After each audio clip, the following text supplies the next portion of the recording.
good YouTube? You're here with the Prez here in the home gym today. This is an early morning workout today. I'm doing it in between my clients, right? I got about exactly 45 minutes to finish this full body routine today, right? So yesterday I actually did a simple 3 exercise, pretty much full body routine again, just because this week's schedule it's been a little bit off. So yesterday's workout was just shoulder press, squatting, and tuck planche push-ups, band assisted. So we had a lot of legs and shoulders.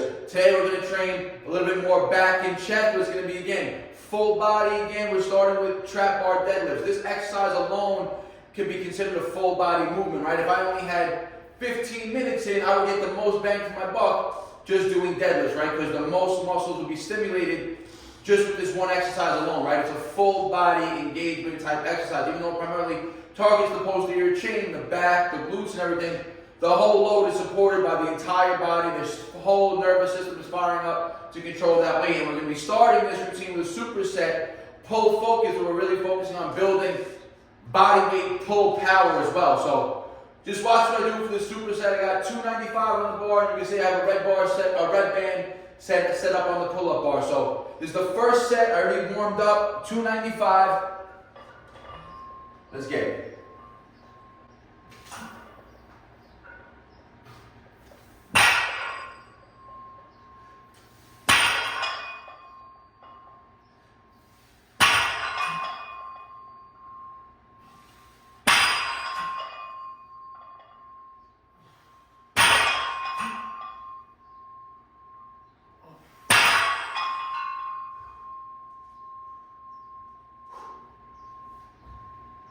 Right into the band.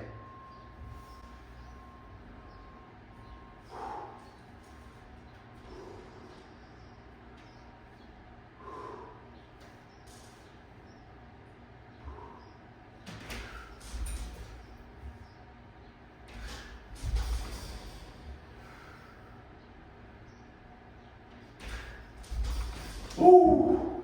Alright guys, so the purpose of this routine right now specifically, yes, we're building strength, we're building muscle with the deadlifts. It's heavy load, 295. But then we're going right into the band, decreasing the intensity of our body weight, making our body weight feel even lighter than it already is. And then we're trying to go for explosive chest to bar pull-ups. Really trying to focus on that max force production. So going from a really heavy deadlift to an exercise, even if it was body weight, your body weight is going to feel lighter. But I wanted to feel even lighter today. That's why we threw on just a red band, one red band. Gives a little bit of assistance, decrease that intensity, allow for more engagement, more motor unit recruitment faster, right? Better force production. So we're going to go this superset 3 times. 6 reps at 295, 3 reps, explosive chest to bar pulls. All right, guys, second set here, 295 for 6. Remember, these deadlifts, I've said this many times for years, these deadlifts are going to be an excellent exercise to complement front lever training, right? Because at the top of that lockout, even though it's a trap bar, not a conventional deadlift, slightly different hand position, slightly different setup, at the top of that bar, at the top of the lockout, when all that weight is supported by the body, it's going to feel similar to the tension needed for a front lever. And it's going to be similar body mechanics. Arms are going to be locked out straight, legs are going to be locked out, glutes are going to be engaged. So 6 reps there, again, right back to the explosive pull-ups. 3 reps as fast and as explosive as possible, pulling to our chest.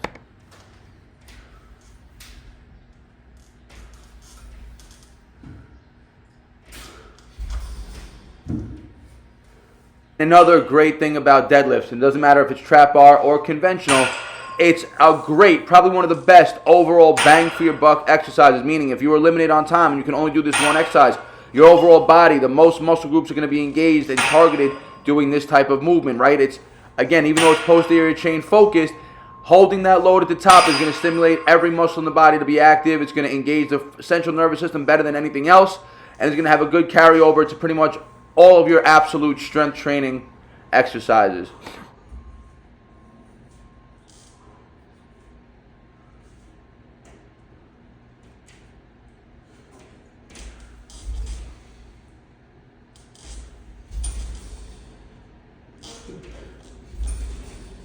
Alright, 3-round superset of the deadlift and the body weight explosive pulls done. Like I said, it's going to be a full body routine today, primarily focusing on back and the posterior chain as well as chest, right?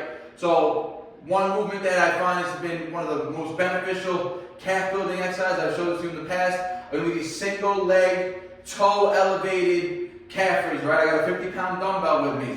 Now I train my calves 2 times a week, just like I train my legs. One leg day is always in the gym where I'm focusing on more machines, more volume. And then like what you saw yesterday in yesterday's workout, where I was just training squats, right? Heavy squats. So when I'm training squats during the week, I'm not looking to push max weight, I'm just looking to maintain strength. You saw it yesterday, we were doing 255 for 3 sets of 3.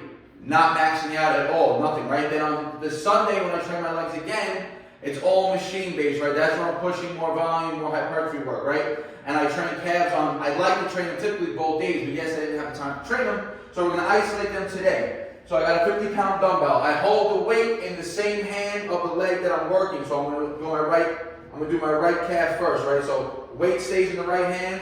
You want to use your left hand for balance, right? You don't want to have balance being an aspect of this exercise. You want it to be straight calf isolation. So keep that toe up, let the heel hang off your surface.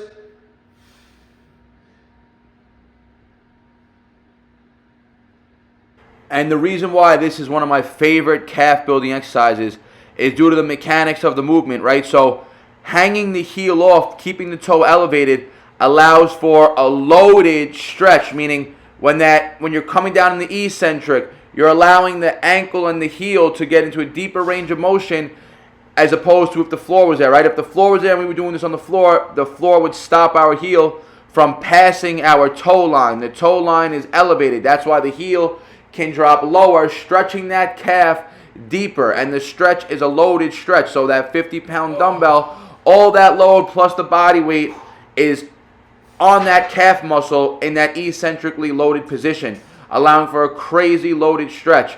And then at the top part of the rep, you really want to exaggerate that lockout, right? Pause on your tippy toe, really flex that calf muscle, right? You're going to feel the calf stretching and squeezing every repetition if you do them in this manner. And I'm telling you, it's 2 days later right now that I'm uploading this video and recording this talk over, and my calves are still lit. One exercise, 3 sets, 10 to 15 reps, aiming to hit failure, muscular failure. You want to pick a load that's heavy enough to challenge the muscle under 15 reps here. Remember, our calves can endure a lot. We walk on our legs all day. They have a high threshold for repetitions. So to make the reps harder, add as enough weight as possible to fall in that rep range. All right, that was 13 reps each leg. You want to challenge your calves in the sense that you almost want to go to failure, right? Use a heavy load where you're falling in less than 20 reps, right? Don't do 30, 40, 50 rep calf raises, right?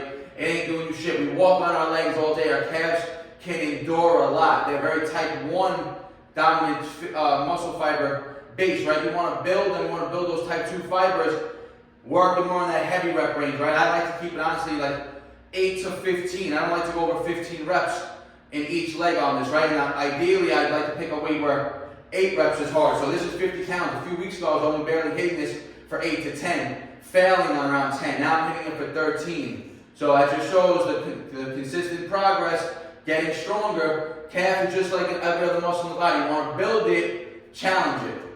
Alright guys, calf work is done. So we hit deadlifts, body weight explosive pull-ups, calves. Like I said, we're going to finish this routine off today. I was pressed for time. I literally got 10 minutes left. It's 10:40. My clients come in 20 minutes.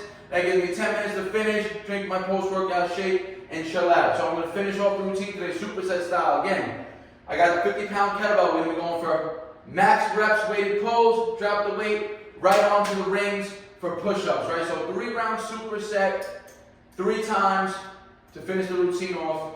Set 1, I'm going to rest about 90 seconds, 2 minutes in between each round right now.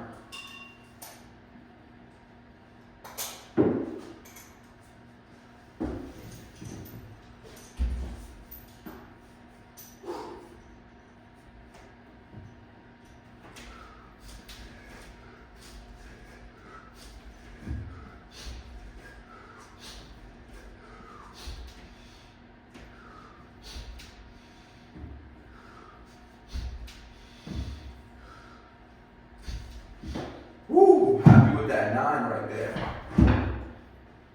Last we just hit this 3 sets of 8. And this is straight basic calisthenic conditioning. Reps and sets, pull, push, supersets. This is how you bring intensity to your workouts when you're not working with heavy loads. You superset things, right? And you see, I'm still working with weighted pulls. It's just not my max load. And I'm going into the sets here fatigued. I'm only taking 90 seconds break in between each of these supersets because remember, when the goal is more hypertrophy benefits, it's okay to get into the set fatigued. We're not focusing on mechanical tension here. We're not focusing on loading up the muscle heavier and heavier each set. We're focusing on those other parameters of hypertrophy: muscle damage and metabolic stress. So the lower break periods are really going to induce that metabolic stress, and the slow eccentrics, the 10 to 15 repetitions, they're going to induce that high muscle damage due to all the negatives. So 3 rounds of this superset, elevating the heart rate, working on the anaerobic capacity, and getting a crazy pump, inducing those hypertrophy benefits to finish off the routine here, guys. 3 sets, let's go. Woo. 9, 15, 90-second break, 2 more rounds.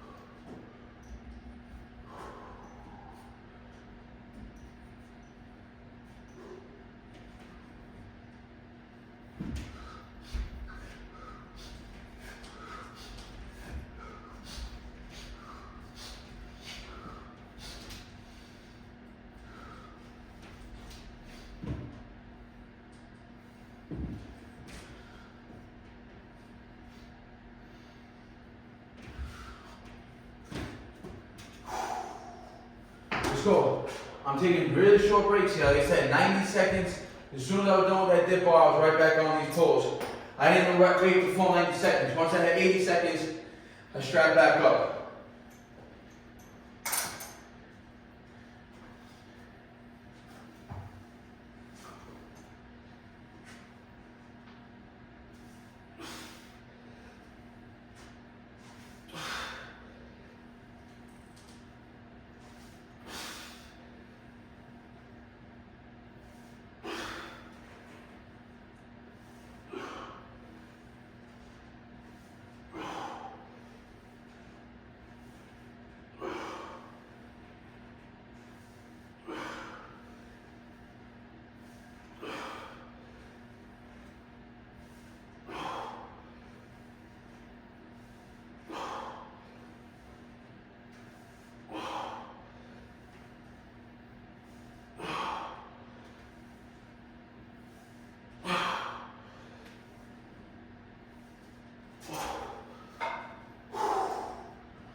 Let's go. Last set, best set.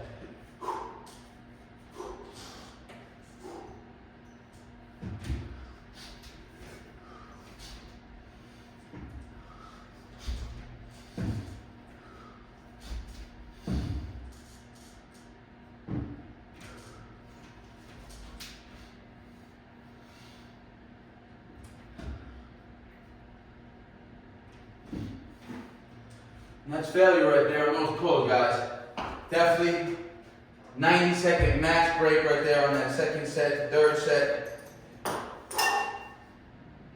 When you train under fatigue, you gotta expect the reps are gonna drop off, right? But that's gonna build anaerobic endurance. It's gonna build the work capacity up. It's not gonna be the most productive for building strength, but again, the more muscle you build in general, the stronger you can be. Let's get it.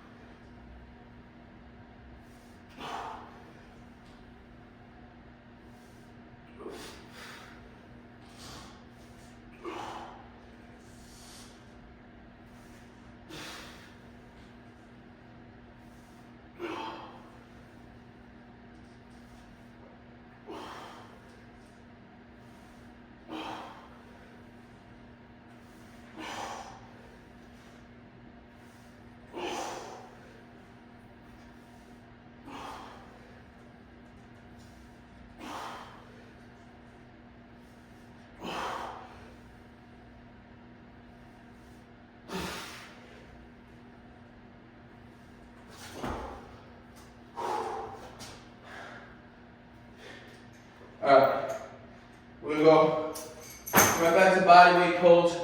One more set. Just as a drop set, get some volume in.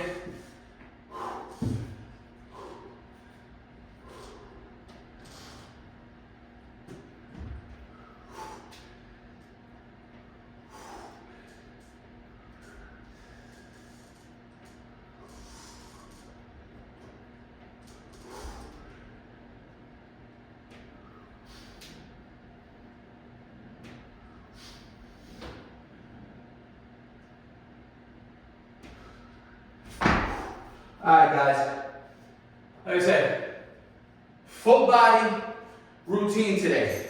Even though it's primarily back focused, we touched on everything. Remember those deadlifts, trap bar deadlifts, they're going to target every muscle in the body. From that start position, when you come up, quads, hamstrings, glutes, shoulders, back is engaged, back is completely flexed and tense at the top. Shoulders, chest, all flexed and engaged for stabilization. Core, everything tight. Drop the weight, meaning our body weight into that red band, allowed us to get stronger, more explosive pulls, better force production, especially after doing the superset when you're going to have slight fatigue in the lats, right? But I'm telling you guys, try doing heavy set of deadlifts. Do like a heavy set of 5, 1 set, and then go on that pull-up bar for body weight pulls. You're going to feel a lot lighter. 1 set. Eventually, though, the deadlifts will start fatiguing the lats, and then we'll make the pulls a little harder. From there, we went on to our calf work. Remember, I trained squats yesterday. The deadlifts alone are going to hit more quads and quads and hams. So a little bit of calf isolation today. Working in that, again, 8 to 15 rep range max. Stimulating fatigue in the calf muscle, right? Building up fatigue with heavy weights, not high reps. Like I said, we walk all day long on our legs and our feet. Our calves can endure a lot. Better to train them with heavy load. That's why you see heavyweight guys. They got big diesel calves because their load, their body weight is heavy, and that's what's building their calves, right? Then we finish again, like I said, full body. Back to upper body. Pull, push, supersets, more pull-ups, 50-pound weighted pulls. Again, hitting each set under fatigue there. Supersetting with body weight ring rows for more, this for some added chest volume right there, guys. And that's a wrap for the full body routine. It doesn't have to be a 2-hour, 2.5 hour long full body routine. I did all of this in less than 50 minutes. Full body, superset fashion to save time. And going, like I said, we started upper, went to lower, finished back with upper. So a nice blood flow action there too, gonna elevate that heart rate. So try these routines out, guys. Ideally, my split right now is more like I said, pull, push, legs. And if I can repeat it, I'll go pull, push, legs again. If not, it's pull, push, legs, upper, lower, which works out fine. Still lets you hit every muscle group 2 times a week. This week ended up being pull, push, full body, full body. So I still hit every muscle 2 times this week. And that's what comes with experience, right? When you've been doing this for a long time and you know how to feel out your body, you know how to work around time restrictions, you know how to program things in, you start learning how to best and most effectively program a workout where it's not going to be a lot of time that you thought you were going to have, right? You got to learn how to adjust and accommodate to to whatever environment you're dealing with, right, guys? So try the routine out. Like the video, it helps the algorithm out. Share it with your friends and your family. If you're not subscribed yet, you already know, guys. Smash that subscribe button. I appreciate all the support. Like always, guys, if you have a question or comment, leave it in the comment section. I always get back to you guys. Peace out. Barnaturals. They all love to talk, they do that shit the most. Think you on my level, boy, but you ain't even close.